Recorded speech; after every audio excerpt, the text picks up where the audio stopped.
Welcome to the Anxiety Coaches Podcast, a relaxing and informative show where we explore anxiety, panic, and PTSD, sharing how you can overcome them for life.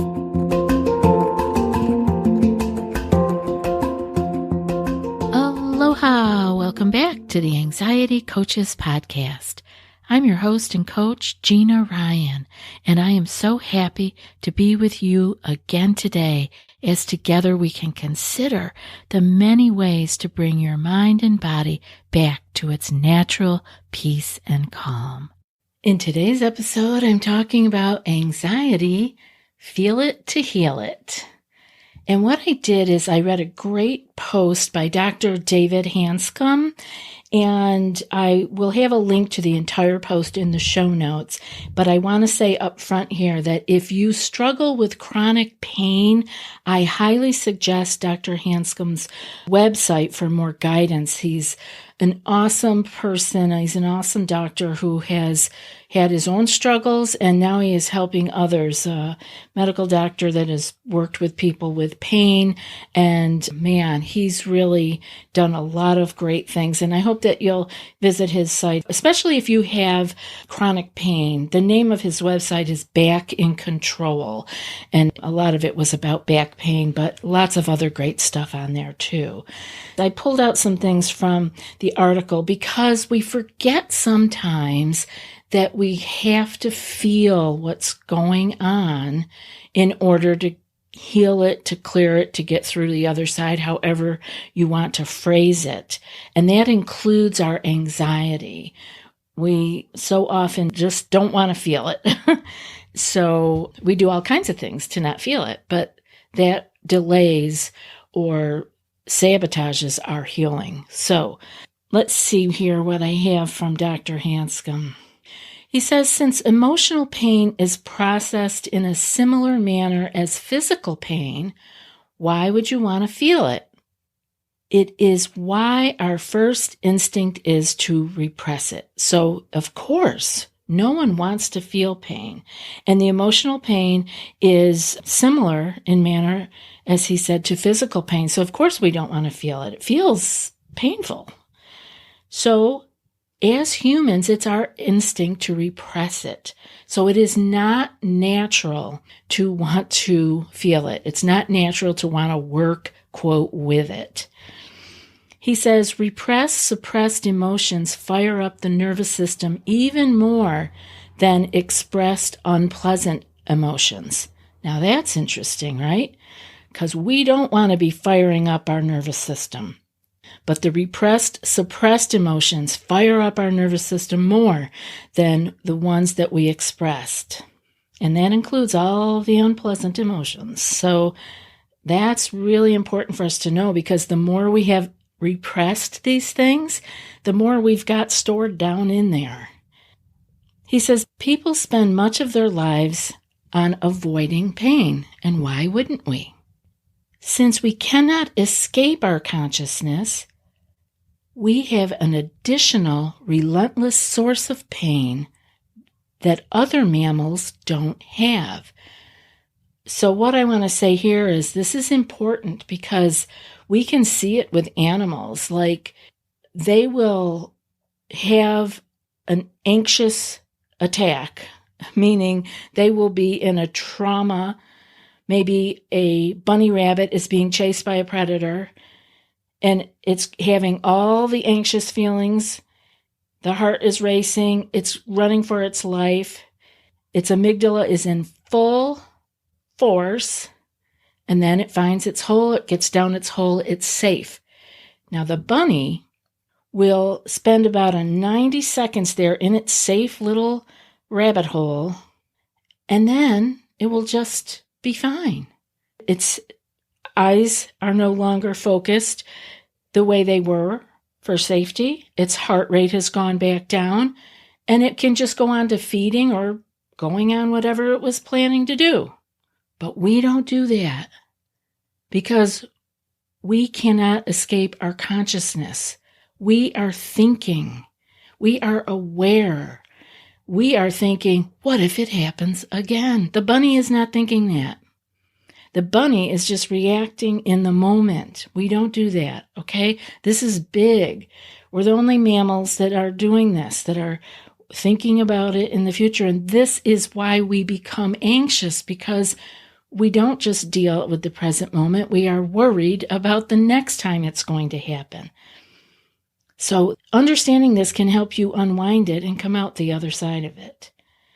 Dr. Hanscom says, yet allowing yourself to feel emotional pain is a necessary step in rerouting your brain away from it.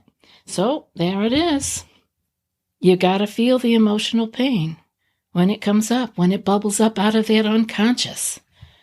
When it comes up, we don't want to repress it, which means that we are unconsciously avoiding it, or suppress it, which is consciously avoiding it. So I'll talk about that a little bit more in a minute, but pay attention. It's so amazing that we are not like the animals. We have something else going on, which is why we have all these extra problems. It's okay. The good and the bad, we took it all. So we naturally avoid being vulnerable, and that is due to evolution, because being physically vulnerable is not rewarded in nature, right? We are built to survive, and being vulnerable could have caused us death. So we have learned to not be vulnerable, which has made us avoid all of our pain, mental and physical, because it was the strong leaders that were more protected. And we know what happens to the weakest, right? The weakest in the chicken coop doesn't make it. So we have the same survival instincts, but there's a huge difference in that we possess language. That creates another level of mental threats. Dr. Hanscom says, since we cannot escape our thoughts, we are all subjected to some level of ongoing threat physiology unless we implement specific strategies to process them. It is at the core of all chronic diseases, including chronic pain. And like I said, he's a pain specialist, but he also dealt with anxiety. So yes, this is it. We have to process it. We can't keep pushing it away. And when you're anxious, the last thing you want to do is, when you're feeling anxious, is to be with it, to process it, to let it be there. No, we want to push it down. We want to suppress it. So we cannot escape our thoughts. And unless we can process our thoughts, we risk ongoing stress, chronic disease, and chronic pain. Research shows that mental threats are processed in a similar manner in your brain as physical pain. Dr. Hanscom says they share overlapping neurological circuitry. So it's no wonder that when we expend a tremendous amount of energy avoiding emotional pain. "You hurt my feelings" is a classic statement that also characterizes the situation. We are programmed to be strong to survive, and it hurts to feel. So there doesn't seem to be much incentive to change anything. The common strategy, he says, is to suppress, which is a conscious act, or to repress, which I want you to know is an unconscious reaction, our thoughts and emotions. So the common strategy is to suppress, conscious, or repress, unconscious, our thoughts and emotions. They are deadly approaches, but that is all most of us know and how we were raised. We were raised with things like children should be seen and not heard, or life is tough, deal with it. But there is a powerful reason to consider training and allowing yourself to feel. Dr. Hanscom goes on to say, awareness and vulnerability are the essence of successful relationships in all aspects of your life. It is a challenging, learned skill, with one aspect of it being figuring out who you can truly trust. And you will repeatedly fail. If a person betrays your trust, the outcome can be devastating. Then what do? Learning to be vulnerable means allowing yourself to feel the pain, processing it, and continuing to move forward. Many people quit trying at a certain breaking point, and others never begin. Now, he brought up a lot there that we can see happens to us. Being vulnerable and getting hurt and feeling the pain, it's like, what? You want me to do that? Yes, because when we don't, and we consciously suppress it or unconsciously it is repressed in us, it is still there. It's still there. You have to feel it and you have to let it be there.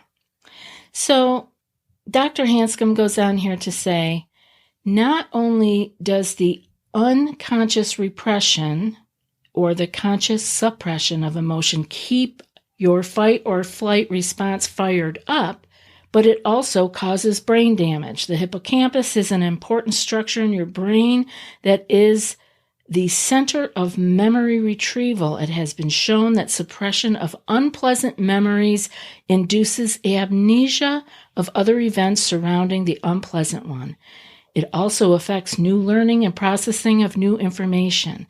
The final sequence of the paper that he was reporting about says, efforts to forget a troubling past ironically may leave amnesia for the present in their wake. The brain is amazing. It's not little separate compartments. You got one area that's next to the other area, and we're causing all kinds of trouble when we are not dealing with life, when we are suppressing or repressing life. So what's the way out, right? All this bad news about what we're hurting ourselves with, there is a way out. Dr. Hanscom goes on to say the way out, you cannot go from repressing or suppressing painful emotions to being free from their grip without specific approaches. You have to feel to heal, he says. But if you were exposed to the full force of your unpleasant emotions, it would be intolerable. And now I want to say, right, that's why even when we're dealing with anxiety or even when we are dealing with specific fears, we don't just jump right into them. We don't want to cause ourselves more pain to the point of being intolerable. Dr. Hanscom says the pain would be too intense. It is impossible. Instead, there is a process that is called pendulation. And the idea of this is that you allow yourself to be exposed to a level of emotions you can tolerate. Then you pull back. And then you re-engage when you are ready. It is a lifelong process that eventually becomes automatic. Then instead of your energy being consumed by keeping the lid on your emotions, you are free to step into your life and thrive. And I loved reading this because I was not familiar with the term pendulation, but this is exactly what is being done when we try a little bit more. Right? And then we pull back and we kind of rest, recover, and then we go out a little bit more. We don't need to bite off the whole thing at once. We can nibble at this thing. As a matter of fact, nibbling at our struggles is the way that we will get through the whole thing, because we would be overwhelmed or overloaded otherwise and then stop. So we take a little bit, and I love the fact that he says it becomes automatic, and I know this for a fact because that has happened to me. It has happened. It is an automatic action or response in me to try a little bit, go back, try a little bit, go back when I'm struggling with something. So I was thrilled, and this is why I wanted to share all of this with you, because he has such a nice way of putting it all down in his scientific way. So to recap, Dr. Hanscom says, why don't more people pursue a path of self-discovery? It is painful. We spend a lot of energy working on feeling good to avoid feeling bad. The true answer lies in training yourself to tolerate bad and good can and will emerge. It is learned and it is an accessible skill. So it's all there for us. We just have to do it. We have to train ourselves to tolerate. We tolerate both the bad and the good. And it will emerge that in Buddhist terms, it would be like, that's just like the middle path. We're not going to lean toward the bad and we're not going to lean toward the good. We're just going to go in the middle because that's what's there. We don't have to have it all one way or all the other. We bounce back and forth and we find the middle path. In closing, I have a few last lines here from him. He says, anxiety is the sensation generated by your body's chemistry when you are in fight or flight. It is intended to be so unpleasant that you are forced to take action to escape. We will do almost anything to avoid it. Now that's written by a man who understands anxiety. That's exactly it. The feeling is so unpleasant. And it is exactly that. We feel like we have to take action to escape. He says, it is ironic that the main strategy we use, suppression and repression, is the worst choice. In addition to depleting your life energies, it causes damage to your brain. You do have to feel to heal. Consider your situation. You may be suffering from physical pain, but what about your anxiety? Which one is more challenging to deal with? Very interesting question he asked there. And finally, he says, fortunately, as you solve your mental pain, the physical symptoms usually abate. And I have seen this happen many, many times. The physical and the mental pain are so intertwined that the physical does die off as the emotions are dealt with.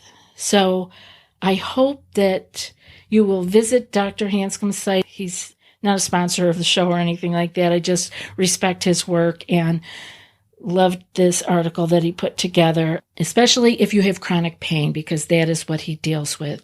And I am so happy to be here with you and so blessed that all that I've gone through, that I actually have an opportunity now to share with so many people what is out there, what is helping, other ways of explaining it or exploring it, and I hope that it has been helpful for you. And now for today's quote. My message for everyone is the same, that if we can learn to identify, express, and harness our feelings, even the most challenging ones, we can use those emotions to help us create positive, satisfying lives. And that's from Mark Brackett. I'll be back in a few more days with another podcast. Until then, be well and aloha. Thanks so much for joining us for today's episode of the Anxiety Coaches Podcast. Find more information at theanxietycoachespodcast.com.